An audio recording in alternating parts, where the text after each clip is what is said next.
Today we will start with the next part which is respiration. ठीक है, respiration के बारे में क्या जानते हो ये बताओ। ठीक है, स्टार्ट करने से पहले दो क्वेश्चन है मेरी कि रेस्पिरेशन कैटाबॉलिक प्रोसेस है या एनाबॉलिक प्रोसेस है? कैटाबॉलिक। बोर्ड का बाहर ना जाए उस पर। Why it is so? Catabolic process क्यों कह रहे हैं आप इसे?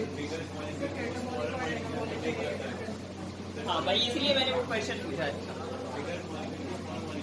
ओके, ठीक है। फिर इसका दूसरा क्वेश्चन ये है कि ये एक्सोथर्मिक प्रोसेस है या एंडोथर्मिक प्रोसेस है? क्या मतलब है एक्सोथर्मिक? ठीक है, तो रेस्पिरेशन कैसी प्रोसेस है? Catabolic as well as exothermic. Catabolic का मतलब होता है कि जब किसी भी चीज का ब्रेकडाउन होता है सेल के अंदर, सेल्यूलर लेवल पर किसी भी तरह की डिग्रेडेशन या ब्रेकडाउन को क्या कहा जाता है? कैटाबॉलिक में कहा जाता है। और कोई भी चीज क्रिएट होती है, सिंथेसाइज होती है दो अलग अलग तरह के एटम्स, मॉलिक्यूल्स वगैरह के फॉर्मेशन के मिलने से, तब उसे क्या कहा जाता है? एनाबॉलिक। और इन दोनों को मिला के क्या कहा जाता है? मेटाबॉलिक। ठीक है, तो क्या कह सकते हैं हम रेस्पिरेशन के बारे में, कैसे डिफाइन कर सकते हैं बताओ। The inhalation of gas for breaking down the food to get energy. Okay, तो क्या हुआ? डाइजेशन की प्रोसेस के बाद कुछ मैक्रो मॉलिक्यूल हमारी बॉडी को मिलेगी। किस प्रोसेस के थ्रू? एब्जॉर्प्शन की प्रोसेस के थ्रू। ठीक है, एसिमिलेशन की प्रोसेस के थ्रू क्या हुआ? उनको हमने बॉडी का पार्ट बनाया जिस भी तरह से यूज किया जा सकता था। उसमें सबसे फर्स्ट पॉइंट ही क्या है? रेस्पिरेशन है। ठीक है, हमें क्या है, हमेशा हर एक काम को करने के लिए, चाहे वो मस्कुलर कॉन्ट्रैक्शन हो, चाहे वो नर्व इम्पल्स का ट्रांसमिशन हो, किसी भी तरह की प्रोसेस हो हमारी बॉडी से रिलेटेड, उसमें एनर्जी की जरूरत है। वो एनर्जी कहाँ से आएगी? रेस्पिरेशन की प्रोसेस से आएगी। And what is the main substrate in the process of respiration? Glucose, ये कह सकते हैं कार्बोहाइड्रेट। ठीक है, और उसमें भी सबसे सिंपल यूनिट ग्लूकोज। ठीक है, तो ये यूज होता है सबस्ट्रेट के फॉर्म में और ये हमें एनर्जी प्रोवाइड कराता है पूरी प्रोसेस में। ठीक है, तो रेस्पिरेशन की प्रोसेस को हम डिफाइन कर सकते हैं breakdown of simpler carbohydratic substances to provide energy for the cellular and metabolic reactions. ठीक है, और इसमें सबसे इंपॉर्टेंट चीज क्या है? ऑक्सीजन चाहिए पड़ेगी। ऑक्सीजन की एब्सेंस में भी होता है, लेकिन अगर ब्रॉड टर्म में आप देखोगे तो यहाँ पर किस चीज की जरूरत है? ऑक्सीजन की जरूरत है। ठीक है, तो इस प्रोसेस को आप लिख सकते हो अपनी कॉपी में कि कैसे डिफाइन कर सकते हैं। It can be defined as the biochemical reaction और biochemical process. It can be defined as the biochemical process by which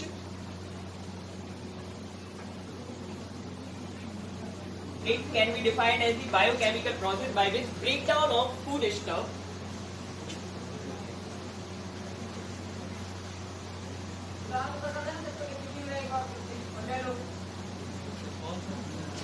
subject बता दो सर एक बार।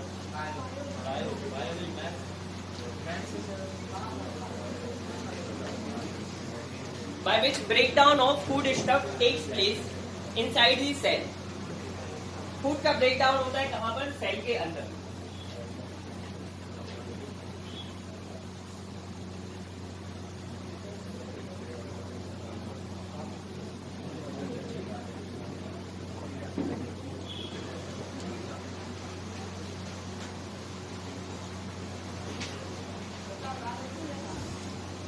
ये जो फूड स्टफ है ये बहुत ज्यादा स्पेसिफाइड है। प्राइमरी सबस्ट्रेट जो होता है ये ग्लूकोज के फॉर्म में ही एक्ट करता है। अगर बॉडी को फिर कभी जरूरत पड़ेगी तो कार्बोहाइड्रेट से प्रोटीन की तरफ बढ़ेगी, फैट की तरफ बढ़ेगी, अदरवाइज ग्लूकोज से ही हमारी एनर्जी रिक्वायरमेंट पूरी हो जाती है। और यहाँ पर एक और खास बात क्या है कि ये ऑक्सीजन की प्रेजेंस में होगी इन जनरल।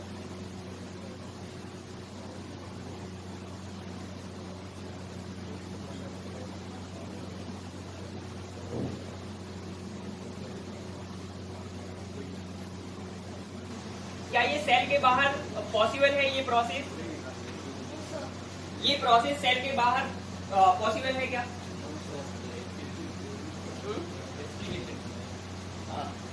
किसी ने यस कहा था? ठीक है, ये प्रोसेस नहीं हो सकती सेल के बाहर। सेल के बाहर जो प्रोसेस हो रही है उसे हम ब्रीदिंग कह सकते हैं, रेस्पिरेशन नहीं कह सकते। Breathing and respiration are quite different from each other, ठीक है, दोनों ही प्रोसेस बहुत अलग है। पता है इसके बीच में डिफरेंस क्या होता है? ठीक है, उस पर भी आते हैं। ये प्रोसेस कहां पर हो रही है? सेल के अंदर हो रही है, ठीक है। जैसे कि मान लो हमारे पास एक सेल है, अब इस सेल के पास सारे के सारे सेल ऑर्गेनेल्स हैं, जैसे कि इसमें न्यूक्लियस प्रेजेंट है, फिर इसके बाद जो भी सेल ऑर्गेनेल्स हो सकते हैं, mitochondria, endoplasmic reticulum, Golgi body, ribosome, सारी चीजें यहाँ पर प्रेजेंट है, ऐसा हम मान के चल रहे हैं। अब रेस्पिरेशन कराने के लिए कितनी चीजों की जरूरत पड़ेगी और क्या क्या चाहिए यहाँ पर रेस्पिरेशन कराने के लिए?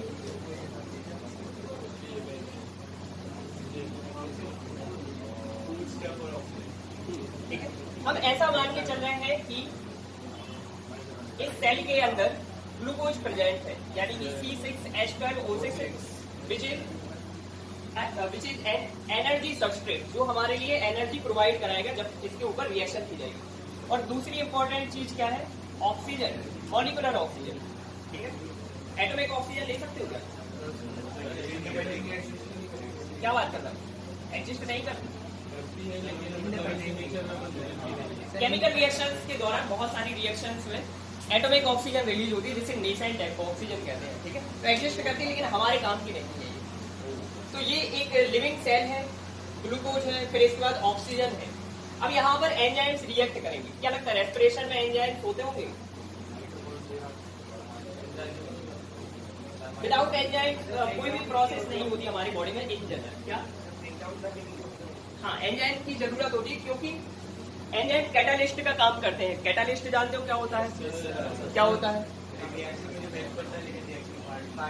बायोकैटालिस्ट कहते हैं हम एंजाइम्स को, क्योंकि ये रिएक्शन की रेट को बहुत ज्यादा बढ़ा देते हैं। अगर एंजाइम्स प्रेजेंट ना हो तो केमिकल रिएक्शन बहुत स्लोली होगी बॉडी के अंदर, ठीक है।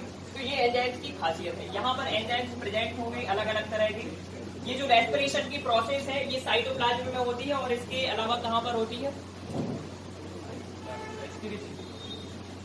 सबसे पहले साइटोप्लाज्म में ही होती है, फिर इसके बाद माइटोकॉन्ड्रिया में होती है। साइटोप्लाज्म में जो इसका स्टेप होता है उसे कहा जाता है ग्लाइकोलाइसिस। फिर इसके बाद माइटोकॉन्ड्रिया में जब ये कंप्लीट होती है तब इसे क्या कहा जाता है? क्रेब्स साइकिल, ठीक है। फिर इसके बाद एक और प्रोसेस होती है पीपीपी, फॉस्फेट पेंटोज पाथवे, उसके थ्रू एटीपी का फॉर्मेशन होता है। तो ये बहुत सारी प्रोसेस है जो इसमें इन्वॉल्व होती है। क्या हुआ? हमारे पास एक लिविंग सेल है, इसमें ग्लूकोज है, ऑक्सीजन है, एंजाइमेटिक रिएक्शन होगी तो क्या रिलीज होगा? यहाँ पर क्या रिलीज होगा? इमेजिन करो कि कंप्लीट ब्रेकडाउन अगर इसका होता है तो कितने मॉलिक्यूल बनेंगे कार्बन डाइऑक्साइड एंड वाटर के? 6, ठीक है। बस इतना ही या कुछ और भी? एनर्जी किस फॉर्म में? नहीं, एनर्जी हमें ना एटीपी के फॉर्म में मिलती है ना एडीपी के फॉर्म में मिलती है, ये बाद में जाके स्टोर होती है एटीपी के फॉर्म में, ठीक है। ह्यूज डिफरेंस, ये चीज भी ध्यान रखिए। अब देखो इस एनर्जी का क्या होगा। हमारी बॉडी में एक मॉलिक्यूल प्रेजेंट होता है जिसे क्या कहा जाता है?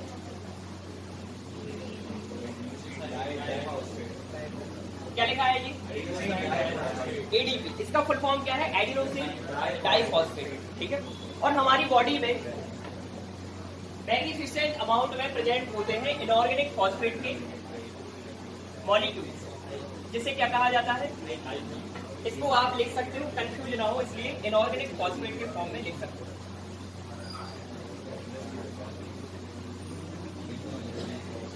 ये फॉस्फेट कैसे बनता है? फास्फोरस एंड ऑक्सीजन के रिएक्शन से बनता है, ठीक है। PO4 3- इसका फॉर्मूला होता है। ये एडिनोसिन डाइफॉस्फेट। तो ये एनर्जी कहाँ काम में आती है? इन दोनों को जोड़ने के काम में आती है। यहाँ रेस्पिरेशन से जो एनर्जी रिलीज होती है वो कहाँ यूटिलाइज होती है? जाके एडीपी एंड इनऑर्गेनिक फॉस्फेट के ज्वाइनिंग में। और इनकी जब ज्वाइनिंग होती है तब क्या बनता है?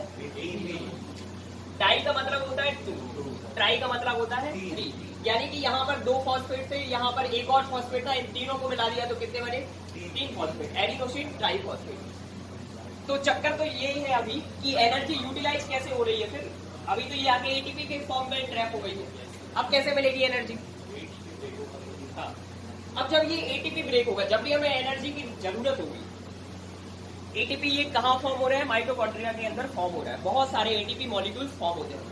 हमारी बॉडी को जब भी एनर्जी की जरूरत होती है तो इस एटीपी का ब्रेक डाउन किया जाता है। ब्रेक डाउन होने से क्या होगा?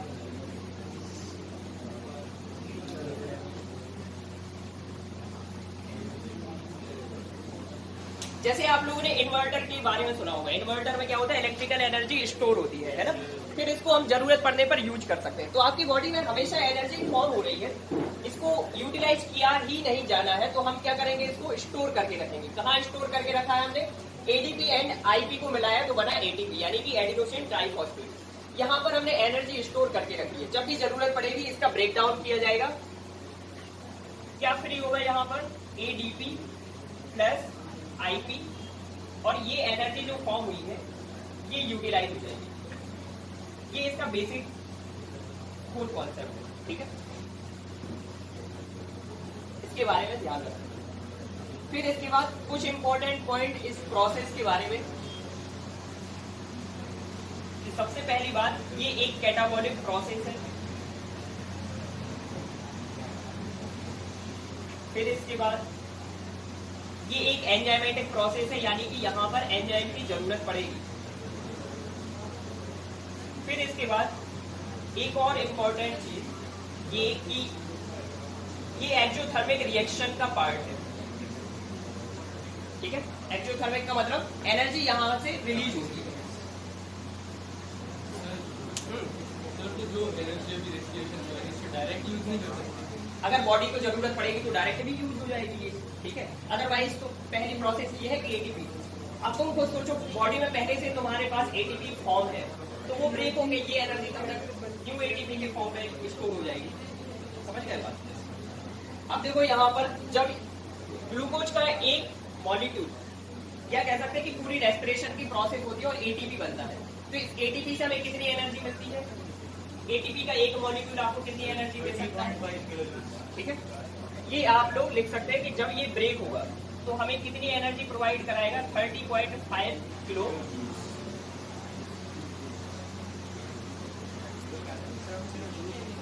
जूल, किलो कैलोरी के फॉर्म में रहेगा, वो जूल्स के फॉर्म में रहेगा, किलो कैलोरी।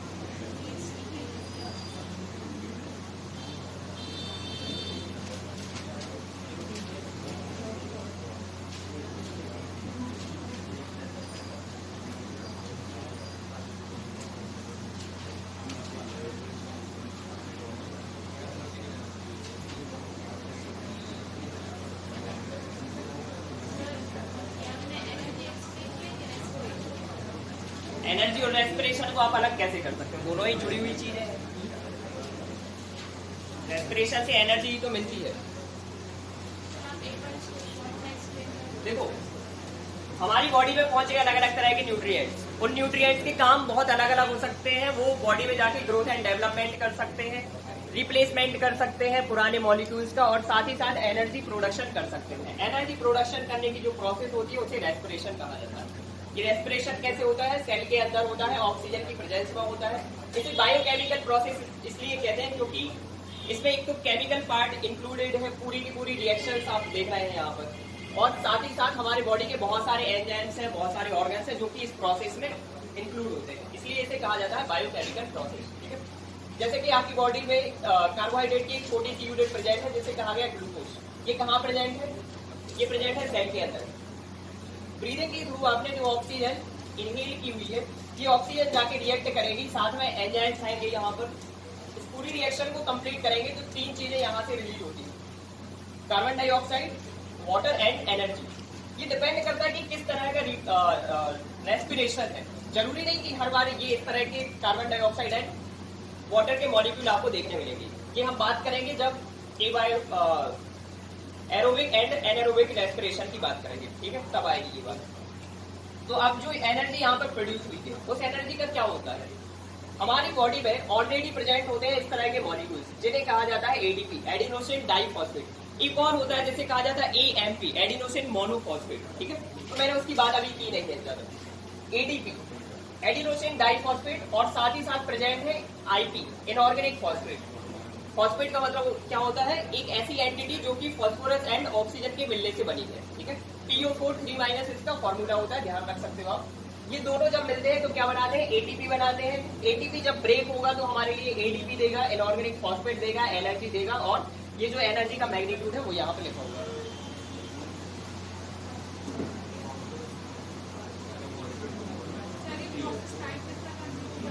क्या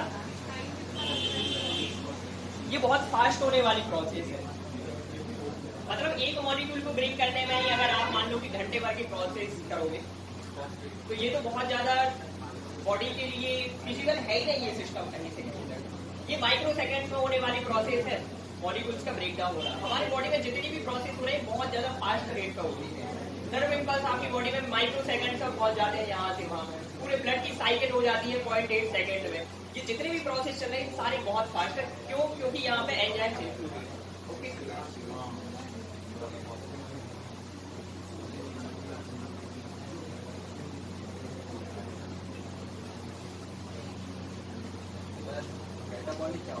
क्या कैटाबॉलिक प्रोसेस है, इसको पूरा कर लो। रेस्पिरेशन क्या है? कैटाबॉलिक प्रोसेस है। ये रेस्पिरेशन के कैरेक्टरिस्टिक लिखे हुए हैं।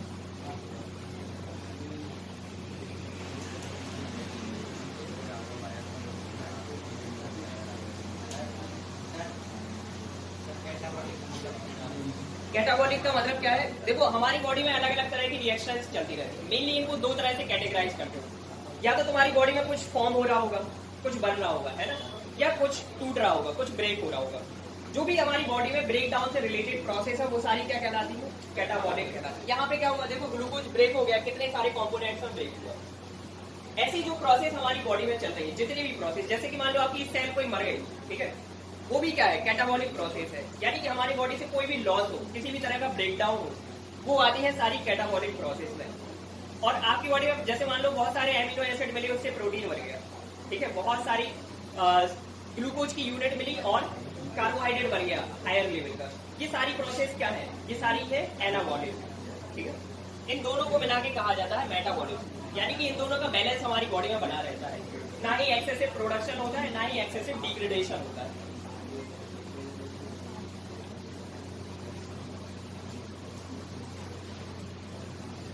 जब हमारी बॉडी में एनाबॉलिक रिएक्शंस कम होने लगती है, कैटाबॉलिक रिएक्शंस ज्यादा होने लगती है, इसका मतलब क्या है? हम कहाँ पहुंच रहे हैं? सीनेसेंस की तरफ पहुंच रहे हैं। आपकी बॉडी में बहुत ज्यादा कैटाबॉलिक रिएक्शंस होने लगे, फिर आप कहाँ पहुंच रहे हैं? डेथ की तरफ जा रहे हैं, क्योंकि डिस्ट्रक्शन ज्यादा सह नहीं सकते।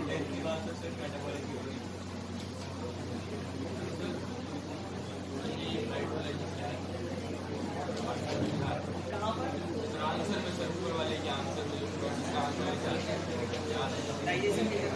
हाइड्रोलाइसिस की बात कर रहा हूँ। किसी भी चीज का वाटर की प्रेजेंस में ब्रेक डाउन होना हाइड्रोलाइसिस कहलाता है। किसी भी चीज की रिएक्शन कराई वाटर से, वो ब्रेक हो गया, that process is called as hydrolysis, ठीक है। चलो अब इसके बाद ब्रीदिंग एंड रेस्पिरेशन में डिफरेंस।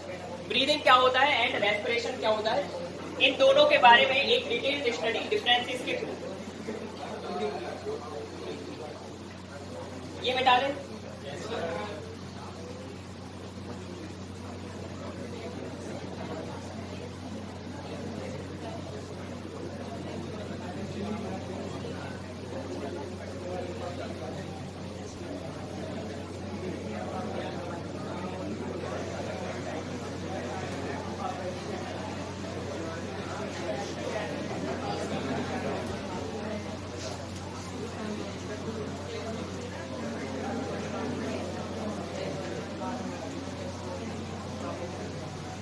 सबसे लास्ट में क्या नाम है आपका?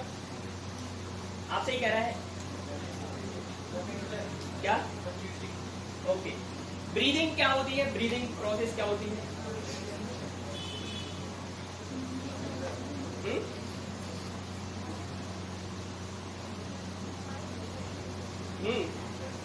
सबसे लास्ट में तू, क्या नाम है? हाँ, सार्थक। ओके, बताओ ब्रीदिंग क्या होता है? किस तरह की प्रोसेस को ब्रीदिंग कहेंगे?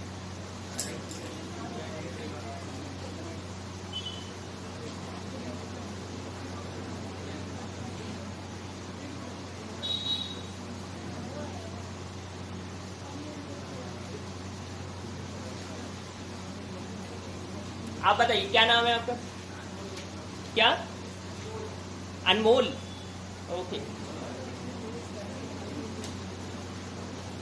क्या होता है ब्रीदिंग?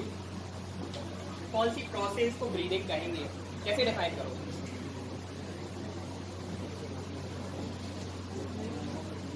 तुम्हारी बॉडी में होती है ब्रीदिंग की प्रोसेस, तुम डिफाइन नहीं कर पा रहे उसी प्रोसेस को, बताओ कैसे मानव हो?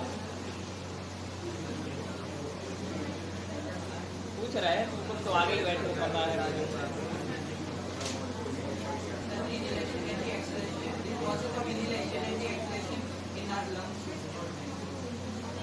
Okay, process of inhalation and exhalation. किस चीज को इनहेल कर रहे हैं, किस चीज को एक्सहेल कर रहे हैं?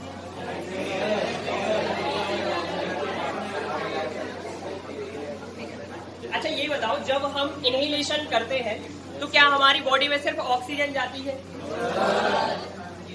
तो क्या क्या कौन कौन सी गैसेस की कॉम्पोजिशन होती है? क्या होता है? नाइट्रोजन का क्या होता होगा? क्यों वो रिएक्ट क्यों नहीं करते? यूटिलाइजेशन नहीं है। नहीं, ऐसा नहीं है। क्या स्मॉल अमाउंट में होती है, सबसे ज्यादा वॉल्यूम उसी का होता है नाइट्रोजन का। जितनी भी आपके बॉडी में एयर इनहेल की जा रही है उसका 78% नाइट्रोजन है। मतलब जितनी एटमॉस्फेरिक वॉल्यूम होती है वही हमारी बॉडी में जाती है, ठीक है। तो ये तो मत ही कहो कि उसका अमाउंट कम है, इसलिए काम की नहीं है क्योंकि वो रिएक्ट ही नहीं करती है, इनर्ट होती है वो। एक तरह से देखा जाए मॉलिक्यूलर लेवल पर नाइट्रोजन कैसा है? इनर्ट है, ठीक है। वो रिएक्ट नहीं करेगा आपकी बॉडी में अंदर। फिर इसके बाद जो कार्बन डाइऑक्साइड होती है वो भी हमारी बॉडी में जाती है, ठीक है। जब रेस्पिरेशन की प्रोसेस यानी कि ब्रीदिंग की प्रोसेस में एक्सेलेशन होगा तो ऑक्सीजन और कार्बन डाइऑक्साइड में से कौन सी गैस का अमाउंट बढ़ जाएगा, कौन सी कम हो जाएगी? ठीक है, ऑक्सीजन हमारी बॉडी में गई, यूटिलाइज हो गई रेस्पिरेशन की प्रोसेस में, तो उसका अमाउंट, उसका वॉल्यूम कम हो जाएगा जो बाहर की तरफ एक्सहेल होगी। और कार्बन डाइऑक्साइड हमारी बॉडी में रिलीज हुई तो उसका वॉल्यूम बढ़ जाता है। कितनी % ऑक्सीजन यूटिलाइज होती है? देखो लगभग 21% ऑक्सीजन हमारी बॉडी के अंदर जाती है और लगभग 16 to 17% रिलीज होती है, लगभग 4% यूटिलाइज हो जाता है। और 0.03% कार्बन डाइऑक्साइड जाती है और ये लगभग 4 से 5% के आसपास एक्सहेल होती है। मतलब बहुत बढ़ गया उसका। अब भी बताया भाई साहब, केमिकल रिएक्शन समझते हो? हमारी बॉडी में हमारे एक चीज मॉलिक्यूल वगैरह में फॉर्म है। प्रोटीन देखो, कार्बोहाइड्रेट देखो, फैट देखो, हर एक चीज मॉलिक्यूल है। मॉलिक्यूल कब रिएक्ट करेगा पता होगा ना ये चीज। इलेक्ट्रॉन का डोनेशन होता है, इलेक्ट्रॉन कोई रिलीज करता है या इलेक्ट्रॉन की शेयरिंग होती है। इन तीन चीजों के थ्रू ही केमिकल रिएक्शन पॉसिबल है। नाइट्रोजन को ना इलेक्ट्रॉन चाहिए, ना इलेक्ट्रॉन देना है, ना वो इलेक्ट्रॉन शेयर करना है, तो कैसे रिएक्शन होगा बताओ? नाइट्रोजन की स्ट्रक्चर पढ़ी है तुम लोगों ने? इस तरह की स्ट्रक्चर होती है, ट्रिपल बॉन्ड होता है नाइट्रोजन के पास में।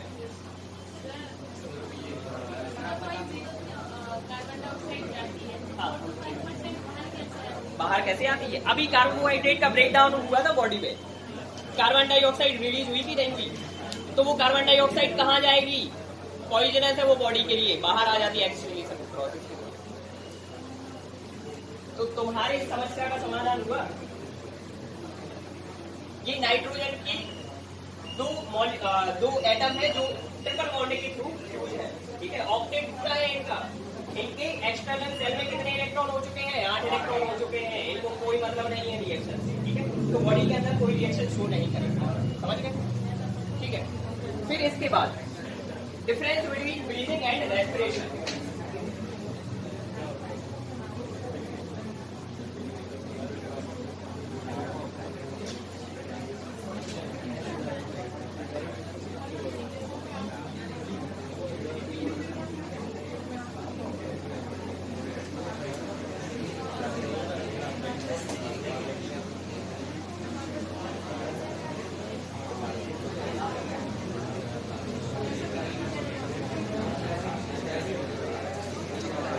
चलो बताओ क्या डिफरेंस होते हैं रेस्पिरेशन एंड ब्रीदिंग में?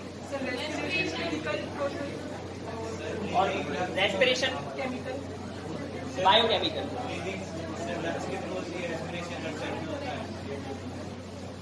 सबसे लास्ट में बताओ डिफरेंस। अभी तुम ब्रीदिंग डिफाइन नहीं कर पा रहे थे, बातें कर रहे हो तुम, चलो बताओ क्या कह रहे हो, जोर से बोलो, यहां तक आवाज आए। हमारी आवाज आती है वहां तक, तो तुम्हारी आवाज भी यहां तक आनी चाहिए, ठीक है मिस्टर अनमोल? बताओ, नहीं मालूम तो शांत बैठो ना। हाँ, क्या डिफरेंस है? पहला डिफरेंस ये है कि प्रोसेस किस तरह की है। जो ब्रीदिंग की प्रोसेस है फिजिकल प्रोसेस है, ठीक है। फिजिकल प्रोसेस पढ़ी होगी आप लोगों ने, फिजिकल प्रोसेस क्या होती है, केमिकल प्रोसेस क्या होती है। तो रेस्पिरेशन की प्रोसेस कैसी है? सबसे पहला डिफरेंस का पॉइंट हमारा ये हो सकता है कि प्रोसेस किस तरह की है। यहाँ पर आप एक हेडिंग डाल सकते हैं ब्रीदिंग के लिए और दूसरी तरफ रेस्पिरेशन।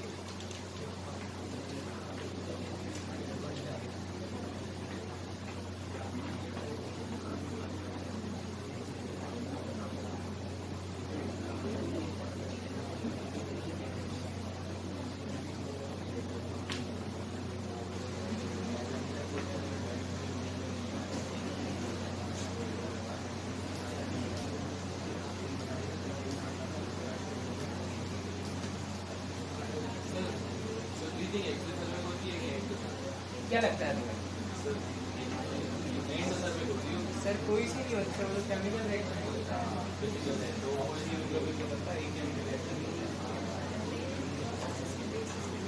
ऑक्सीजन और हीमोग्लोबिन का मिक्स होता है, तो हीमोग्लोबिन बनता है ब्रीदिंग लीक, तो होता है ऑक्सीजन। किसी भी रिएक्शन को कराने के लिए आपको एनर्जी चाहिए पड़ेगी।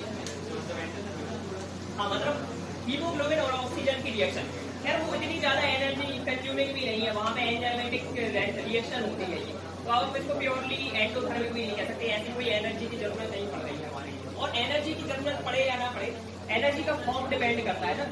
हीट फॉर्म में जब आपको एनर्जी की बात कर रहे हो तब आप इसको एंडोथर्मिक, हीट रिलीज हुई या हीट हमें देनी पड़ेगी। तो फर्स्ट पॉइंट क्या है? प्रोसेस फिजिकल है। फिर इसके बाद रेस्पिरेशन की प्रोसेस कैसी है? Biochemical process. इसके अलावा और क्या डिफरेंस हो सकता है?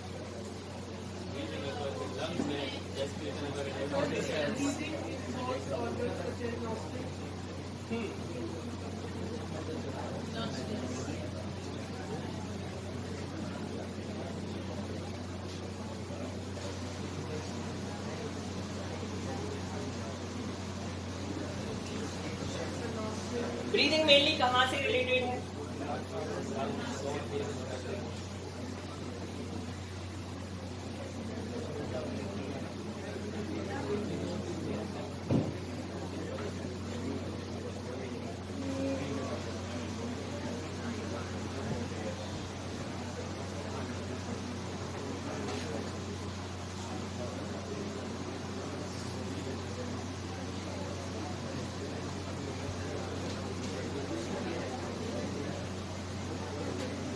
और यहाँ पर क्या आएगा? देखो ये सारी चीजें तो इंक्लूड है ही। रेस्पिरेशन ऐसा नहीं है कि इसके अलावा जो प्रोसेस है, रेस्पिरेशन में ब्रीदिंग भी आता है और सेल्यूलर रेस्पिरेशन भी आता है। मतलब रेस्पिरेशन को अगर आप डिवाइड करना चाहोगे तो इसे दो तरह से डिवाइड किया जा सकता है। एक्सटर्नल रेस्पिरेशन कहलाता है और इंटरनल रेस्पिरेशन कहलाता है।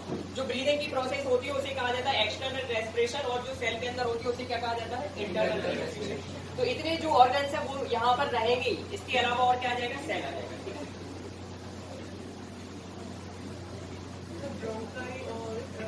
हाँ वो सारी पार्ट आएंगे। यहाँ पे शॉर्ट में फिर लिख भी सकते हैं, related with respiratory system and cell.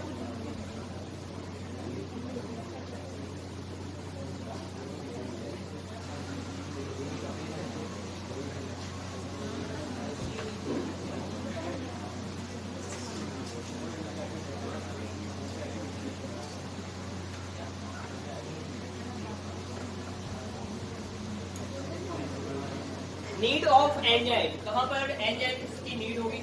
Respiration.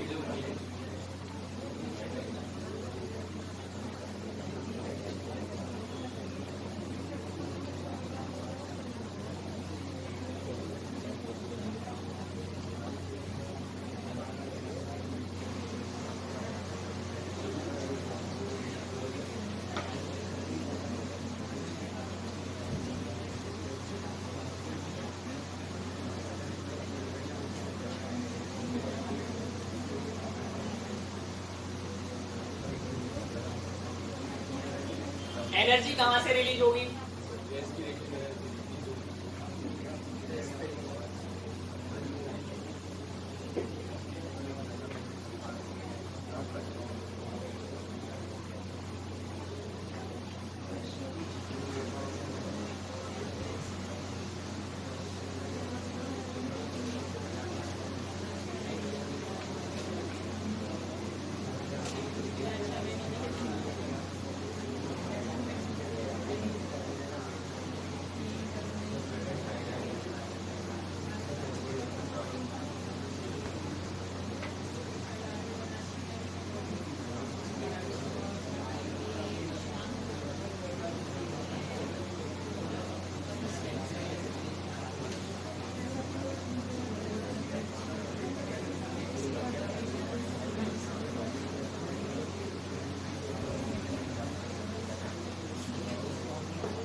Breathing की मैकेनिज्म क्या है? Inhalation of oxygen.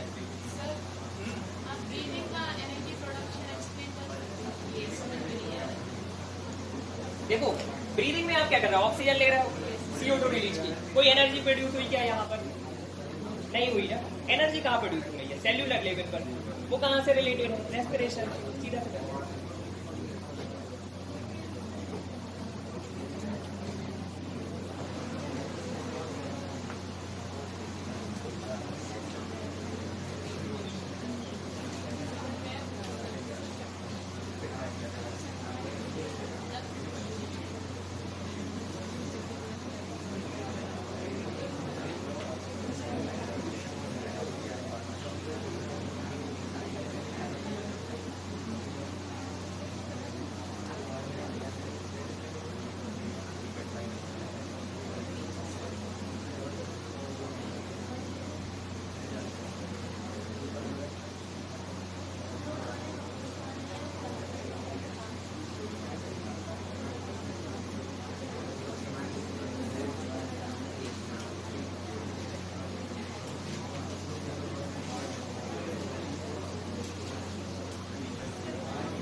बात होने वाली है, कोई दिक्कत हुई तो सर को चालू कर लेना।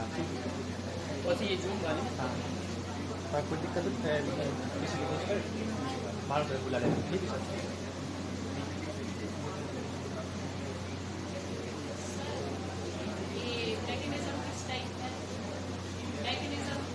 मैकेनिज्म किस तरह से काम करती है ये प्रोसेस?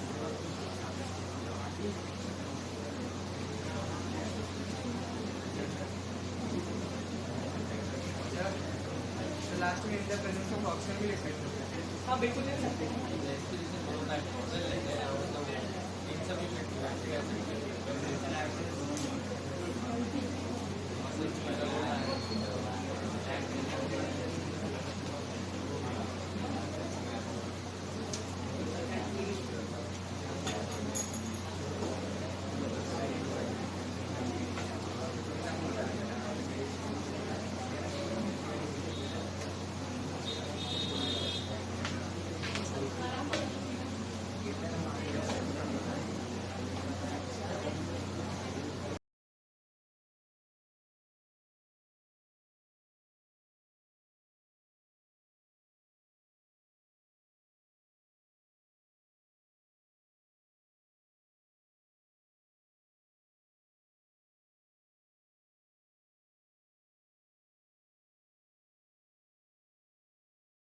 अलग चैनल है, विंग पाइप एक अलग चैनल है, रेस्पिरेशन के लिए देखो आगे का तो विंड पाइप और आगे पीछे चलो आगे कौन सा आगे होगा विंडो वाला ये है ना, सबसे आगे लोकल ऐसी आवाज ये आगे पीछे की तरफ।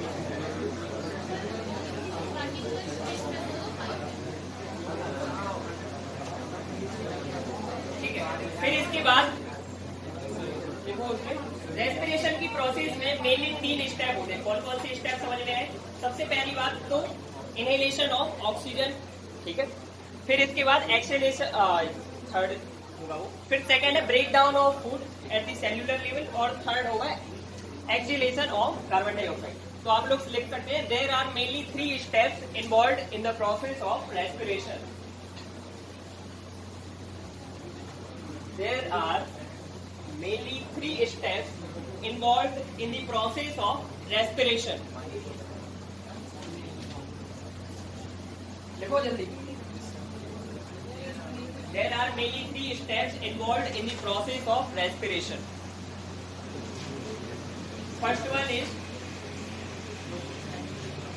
inhalation or uptake of oxygen from atmosphere. Inhalation of oxygen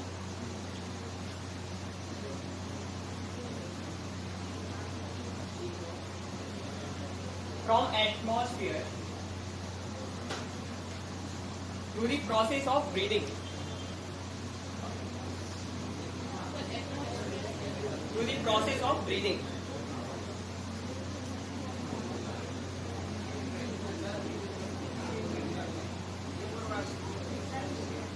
Inhalation of oxygen from the atmosphere through the process of breathing.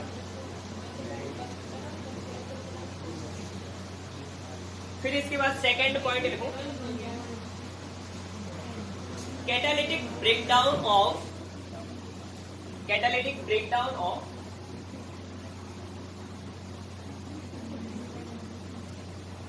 Food stock at the cellular level. Catalytic breakdown of food at the cellular level which releases energy.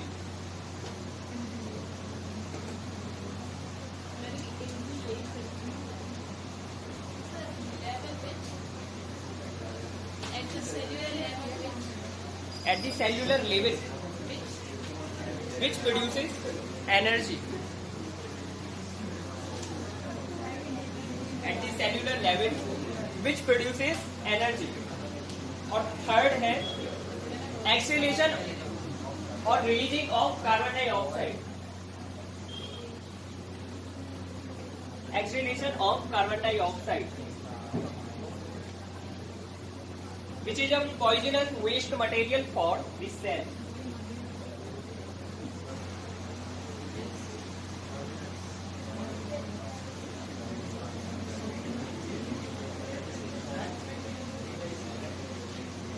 कौन सा वाला point? Exhalation of carbon dioxide from the cell and it is a poisonous waste product.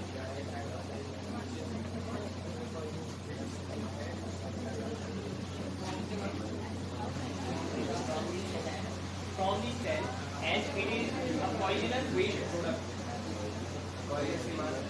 Waste W-A-S-T.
एक minute में कितनी breathing होती होगी हमारी body के अंदर? कितनी बार ब्रीदिंग करते हुए? ब्रीदिंग रेट क्या है एवरेज? करके देखो सब लोग, काउंट करो इंडिविजुअल। चलो जल्दी और बताओ कितने बार होगा? 70 to 80 अच्छा 70 to 80 टाइम। क्या बात कर रहे हैं? बहुत कह दिया 70 to 80 टाइम।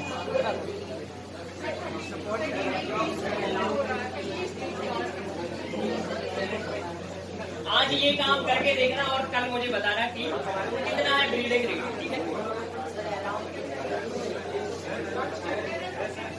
क्या कह रहे हैं? हाँ ये सही होता है 50 ज्यादा 60 to 20 इतना ही होता है। और वो डिपेंड करेगा कि किस तरह की एक्टिविटी में इन्वॉल्व हो। दौड़ के आ रहा है वो तो ज्यादा हो जाएगी, सो के उठे हो तो कम रहेगी मगरमच्छ टाइप। तो ये रीड इनवॉल्यूंटरी रेस्पिरेशन है जो अपन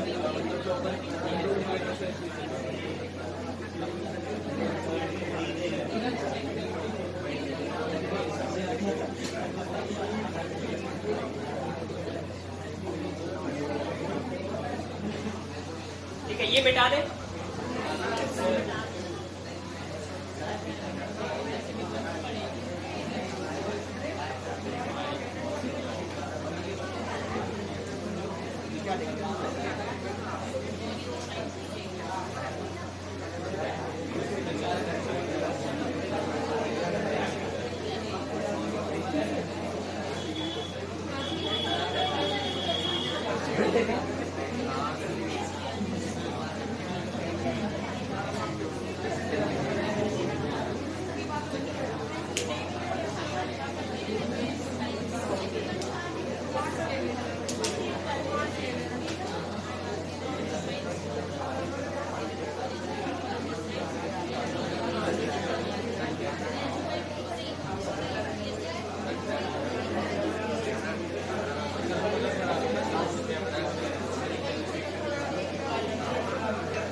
कहाँ पर? अच्छा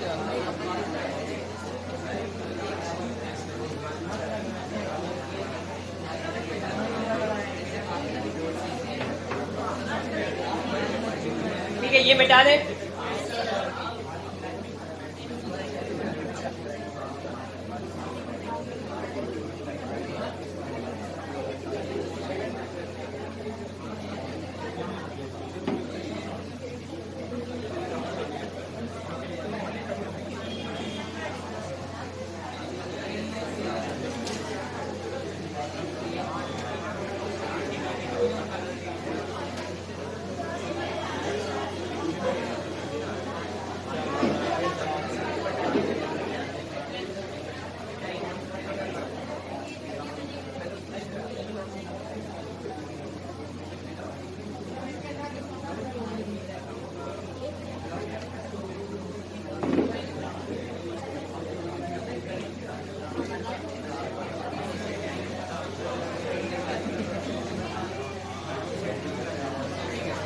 अब इसके बाद बात करेंगे प्रोसेस ऑफ रेस्पिरेशन के बारे में। प्रोसेस ऑफ रेस्पिरेशन काफी टफ है अपने आप में, देखा जाए तो कॉम्प्लेक्स प्रोसेस है।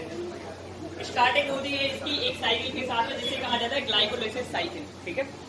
ये जो ग्लूकोज है इससे आप सीधे एनर्जी डेराइव नहीं कर सकते, इसको आपको ब्रेक करना पड़ेगा। तो ये 6 कार्बन कंपाउंड होता है। कितने कार्बन होते हैं ग्लूकोज में?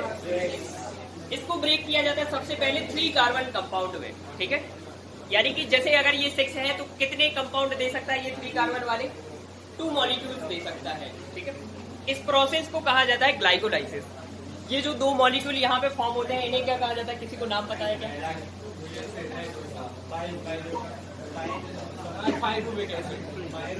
पायरुविक एसिड कहा जाता है, ठीक है? ग्लूकोज ब्रेक करता है अपने आप को, 2 मॉलिक्यूल बनाता है पायरुविक एसिड के। हर एक पायरुविक एसिड 3 कार्बन कंपाउंड होता है, ठीक है? 3 कार्बन मॉलिक्यूल होता है। इसे पायरुविक एसिड कहा जाता है या पायरुवेट कहा जाता है। हाँ, यहाँ एक एंजाइम नहीं होता, बहुत एंजाइम होते हैं। ये जो ग्लाइकोलाइसिस की प्रोसेस होती है यही 10 स्टेप की प्रोसेस है। अगर मैं बनाऊंगा ग्लाइकोलाइसिस तो ये बोर्ड भर जाएगा। फिर इसके बाद क्रैब साइकिल होगी, ठीक है। तो यहाँ एंजाइम नहीं है, एंजाइम के सेट है सारे के सारे, ठीक है। तो ये सबसे फर्स्ट स्टेप है ग्लाइकोलाइसिस। फिर इसके बाद जो सेकंड प्रोसेस होते है उसे क्या कहा जाता है, क्रैब साइकिल। ये पाइरुविक एसिड कहाँ पहुंचेगा, ये पाइरुविक एसिड पहुंचता है माइटोकॉन्ड्रिया के पास। अभी ये प्रोसेस कहाँ हो रही थी, अभी ये प्रोसेस हो रही थी साइटोप्लाज्म में, ठीक है। कभी भी अगर आपसे पूछा जाता है कि ग्लाइकोलाइसिस की डेस्टिनेशन क्या होती है, कहाँ पर होती है ये प्रोसेस, तो क्या होगा आंसर, साइटोप्लाज्म, ठीक है। लेकिन अगर पूछा जाता है कि क्रैब साइकिल की प्रोसेस कहाँ पर होती है, तो माइटोकॉन्ड्रिया। माइटोकॉन्ड्रिया की स्ट्रक्चर पढ़ी है, आरएनए होता है, डीएनए होता है, राइबोसोम्स भी होते हैं। तो माइटोकॉन्ड्रिया के अंदर जो इनर लेयर होती है वो फोल्डेड होती है। That folded structure is called as cristae, ठीक है। उस क्रिस्टी में होते हैं बहुत सारे एंजाइम्स, जिसकी वजह से क्रैब साइकिल की प्रोसेस कंप्लीट होती है। तो अब ये जो मॉलिक्यूल पहुंचे हैं पाइरुविक एसिड, अगर वहां पे ऑक्सीजन अवेलेबल है, बहुत ज्यादा ऑक्सीजन अवेलेबल है, तो कंप्लीट ब्रेक डाउन हो जाएगा इस चीज का। और क्या फॉर्म होगा, 6 मॉलिक्यूल फॉर्म होगी कार्बन डाइऑक्साइड की, ठीक है। और वाटर फॉर्म होता है और एनर्जी फॉर्म होती है। ये जो एनर्जी है ये भी पूरी की पूरी जीटीपी के मतलब एटीपी के फॉर्म में नहीं होती है। इसका भी बहुत सारा क्लासिफिकेशन है। ये एनएडीपी के फॉर्म में होती है, एफएडी के फॉर्म में होती है, जीटीपी के फॉर्म में होती है, एटीपी के फॉर्म में होती है, ठीक है। तो कहानी बहुत आगे तक की है। यहाँ से पूरी जब रेस्पिरेशन की प्रोसेस होती है तो अगर ऑक्सीजन की प्रेजेंस रही तो कितनी एनर्जी मिलेगी हमारे लिए, बहुत ज्यादा, 38 एटीपी एनर्जी रिलीज होती है। लेकिन अगर ऑक्सीजन प्रेजेंट नहीं है तो क्या होगा, हाँ, एनारोबिक रेस्पिरेशन हो जाएगा। अब एनारोबिक रेस्पिरेशन अगर होगा तो 2 स्टेप हो सकते हैं, या तो ये अल्कोहल बनाएगा, ठीक है, नशा बनाएगा। ये कौन करता है, ये काम किसका है, ये है फंजाई, ईस्ट जिसे कहा जाता है। और बहुत सारे बैक्टीरिया हैं जो कि इथाइल अल्कोहल का फॉर्मेशन करते हैं एनारोबिक रेस्पिरेशन के कारण। यानी इनके पास ऑक्सीजन नहीं थी तो इनने पाइरुविक एसिड को ब्रेक कर दिया, किसमें, इथाइल अल्कोहल में। जब ज्यादा इथाइल अल्कोहल हो जाती है इनके सराउंडिंग में तो ये खुद भी मारे जाते हैं। इनका नशा इनको ले लिया।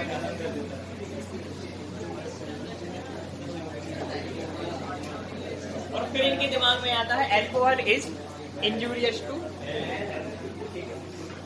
तो सबसे पहली चीज क्या हुई, या तो अल्कोहल का फॉर्मेशन हो सकता है। इस प्रोसेस को क्या कहा जाता है, जब अल्कोहल का फॉर्मेशन होता है किसी ऑर्गेनिज्म के अंदर, जनरली बैक्टीरिया एंड फंजाई में, इसका एक नाम है। क्या नाम है इस प्रोसेस का,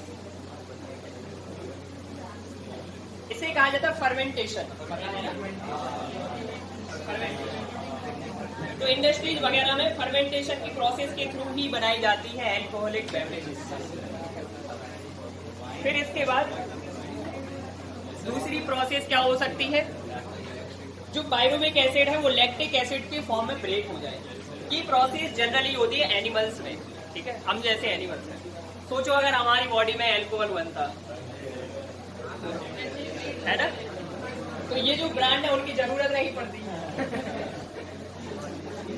लेकिन हमारी बॉडी में ऐसा नहीं होता है, भगवान ने कुछ जानबूझ के ऐसा किया है, समझ के, बुद्धि लगा के, कि तुम्हें इतनी अल्कोहल की जरूरत नहीं है, है ना। फिर तुम दिन भर दौड़ते रहते कि दौड़ने से लैक्टिक एसिड फॉर्म होती है, अब वहां पे इथाइल अल्कोहल फॉर्म होती, तो कहते चलो यही एक अच्छा काम है। हाँ। तो वैसे अभी मतलब हेल्थ के लिए दौड़ते हैं, फिर कहते चलो। तो दूसरा ऑल्टरनेटिव क्या हो सकता है एनारोबिक रेस्पिरेशन का, एक जगह इथाइल अल्कोहल का फॉर्मेशन जिसे फर्मेंटेशन कहा जाता है। दूसरा ऑल्टरनेटिव हो सकता है लैक्टिक एसिड का फॉर्मेशन जो कि एनिमल्स में होता है, ठीक है। पाइरुविक एसिड और लैक्टिक एसिड में डिफरेंस क्या है, दोनों ही एसिड है, लेकिन एक कीटोनिक एसिड है और एक कैसा एसिड है, हाइड्रोक्सी एसिड, ठीक है। क्या मतलब है कीटोनिक एंड हाइड्रोक्सी, ये नाम सुना है कभी पहले?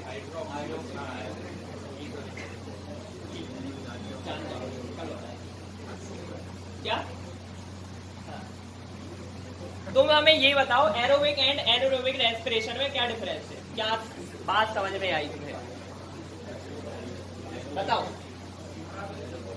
क्या? अच्छा अच्छा, हाँ तुम बताओ। ठीक है, क्या नाम है तुम्हारा? तुम ऐसे कह रहे हैं, इधर से क्या नाम है? इतना कंफ्यूजन क्यों है? ऐसे कह रहे हैं। अरे भाई इतनी जगह विजन तो हमारा वही रहेगा ना, मतलब चलो नाम बताओ। श्योर है, ओके। बताओ क्या समझे तुम रेस्पिरेशन से, क्या है रेस्पिरेशन? क्या ये सही कह रहे हैं? महानुभाव ने सही कहा क्या? आधा से क्या है? आधा सच, ठीक है, आधी हकीकत आधा। तुम बताओ।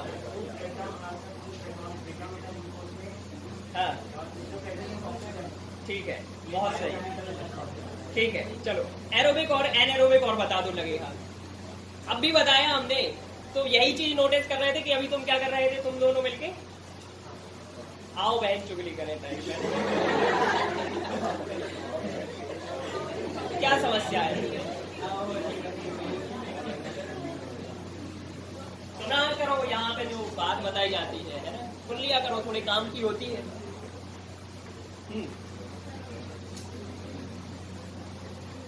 सबसे लास्ट में, हाँ क्या नाम है? कार्तिक, ओके। चलो बताओ क्या डिफरेंस है एरोबिक एंड एनारोबिक रेस्पिरेशन में?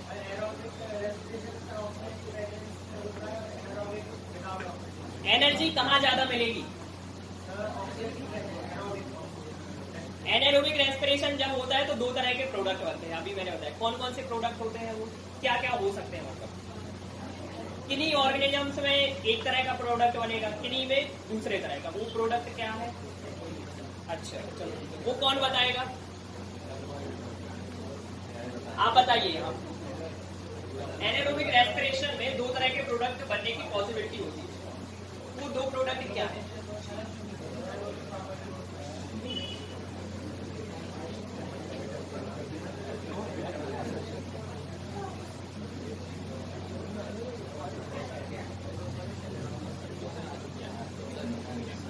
बताओ।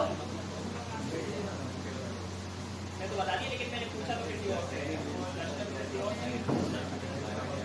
बताने को तो बहुत से लोग, मुझे पता है कि कौन कौन यहाँ पे बता देगा, लेकिन मुझे उनसे पूछने का मेरा उद्देश्य है ही नहीं, क्योंकि मुझे पता है कि कौन सो रहा है इस क्लास में और कौन जाग रहा है। सीधा क्वेश्चन उन्हीं से पूछना है।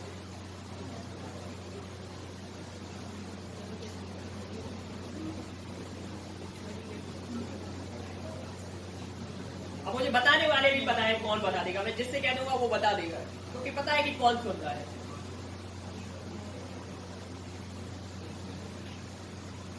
तो थोड़ी जागृत अवस्था में बैठे ही रहा करो यहाँ पे। कुंभकर्ण तो तुम घर पे बन सकते हो, है ना?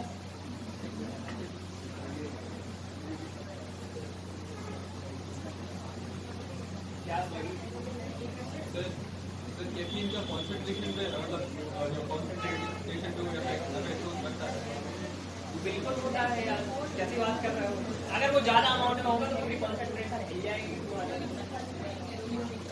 एनहांस में रहेगी या खराब हो जाएगी? क्या एनहांस में रहेगी या खराब हो जाएगी? बैलेंस में रहेगी तो बढ़ जाएगी, क्योंकि उसको इसी काम के लिए यूज किया जाता है। आप चाय और कॉफी क्यों पीते हो? ताकि नींद ना आए, कॉन्सेंट्रेशन बनी रहे। लेकिन अगर वो ज्यादा हो जाएगी तो जैसे दवाई जब ज्यादा हो जाती है तो वो अपना पॉइजनस इफेक्ट शुरू कर देती है। ऐसे इसमें भी होगा कि काम भले ही उसका वो हो, लेकिन फिर वो अपना काम परफॉर्म नहीं करेगी। कैफीन से कॉन्सेंट्रेशन बढ़ता है, अल्कोहल से कम होता है। एल्कोहल उनके बाइंडर्स अलग अलग होते हैं ना, कि आपकी बॉडी में कौन सी चीज कहाँ जाके बाइंड करती है, उस बेसिस पर उनका फंक्शन होता है। ठीक है, तो इनकी बॉडी में अलग अलग फंक्शन होते हैं। न्यूरॉन्स में जाके कहाँ बाइंड कर रहे हैं, ब्रेन में जाके कहाँ बाइंड कर रहे हैं, कौन से बॉडी पार्ट में जाके बाइंड करते हैं, इस हिसाब से वो अपनी एक्टिविटी शुरू करते हैं। कॉन्ट्रैक्ट हो गया, एल्कोहल दे दिया जाए ऐसा आप तुम्हें दे दिया जाए तो जाएगा सर? देखो वो वहां भी ब्रेक डाउन करके एनर्जी तो ले ही लेगा, ठीक है, लेकिन ज्यादा देर सरवाइव नहीं कर पाएगा वो, क्योंकि उसका वे ऑफ डाइजेशन नहीं है वो, या वे ऑफ ब्रेक डाउन नहीं है। कुछ समय सरवाइव करेगा, बाकी उसके जो एंजाइम्स है वहां पे काम नहीं कर पाएंगे। ज्यादा कंसंट्रेशन अगर होगी उस चीज का, तो वो आदि वो खुद पे ही प्रोडक्ट बनाता है। लेकिन अगर कंसंट्रेशन ज्यादा होगी तो वो सर्वाइव नहीं कर पाएगा वहां पर, भले ही वो उस चीज के लिए जाना जाता है। जो वाइन होती है हाँ। वेन से बनती है। हाँ, अब यार इतना ज्यादा जानकारी नहीं है हमारे लिए। हाँ, लेकिन तुम्हारी बात सही है। अलग अलग तरह की ग्रेन्स होते हैं, जैसे कि पोटैटो से भी बनाई जाती है वाइन, ग्रेप्स से मतलब वाइन नहीं बनाई जाती, फिर उनके नाम अलग अलग हो जाते हैं। वोडका होती है, वाइन होती है, फिर इसके बाद शैंपेन वगैरह, ये सारी अलग अलग तरह के सब्सटेंस से बनने वाले प्रोडक्ट। सर 15th सेंचुरी में डॉक्टर खुद रेकमेंड करता था। हाँ बिल्कुल, वाइन तो आज भी की जाती है। यूरोपियन कंट्रीज जो है वहाँ का क्लाइमेट ही इस तरह का है कि वहाँ लोग बिना उसके हेल्दी नहीं रह सकते, तो उनकी डाइट का हिस्सा होता है वो तो। Red wine for better. क्या? Red wine for better. हाँ, ब्लड सर्कुलेशन के लिए बहुत अच्छी। अब लेकिन तो यहाँ पे गलत इंडिकेशन मत समझ लेना, मैं तुमको बता रहा हूँ वो क्या है। तुमने ही तो घर में जाके कहो सर ने कहा था, आज से कहेंगे पानी का तुमने गिलास हटा दिया, यहाँ पे वाइन लाओ, तो ऐसा नहीं करना है। मैं बता रहा हूँ biological point of view. Wine क्यों ले गया? एथेनॉल ले गया। बिल्कुल। अरे जो लैब थी हम लोग के यहाँ पे यूनिवर्सिटी में, तो वहाँ पे स्प्रिट रखा होता था। स्प्रिट में 95% एथेनॉल होता है, 5% मीथेनॉल होता है। तो क्लास के एक दो जो लोग थे वो हो जाता है ना, एवेपोरेट हो जाता है। जो भी ये कीटोनिक सब्सटेंस होते हैं या जो भी एल्कोहलिक सब्सटेंस होते हैं वो बहुत वोलेटाइल होते हैं। खोले में रखोगे ये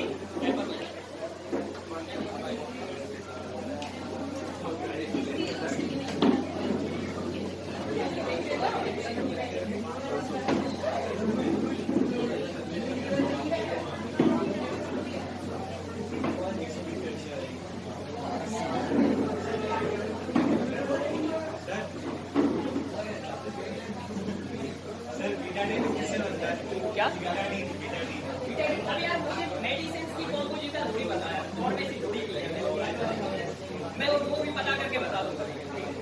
मेडिसिन मेरा फील्ड नहीं है ना, आप दवाइयाँ कैसे बनती हैं वो एक अलग चीज़ है, बताऊंगा। लेकिन मैं तुम्हें ये भी बताऊंगा।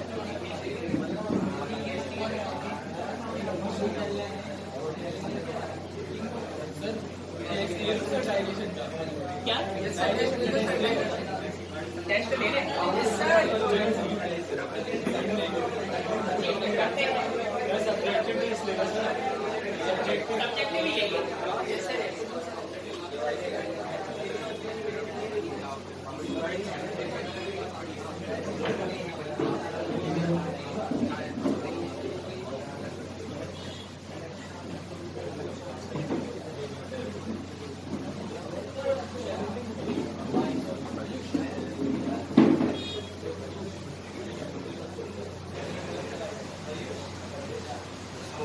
स्टॉक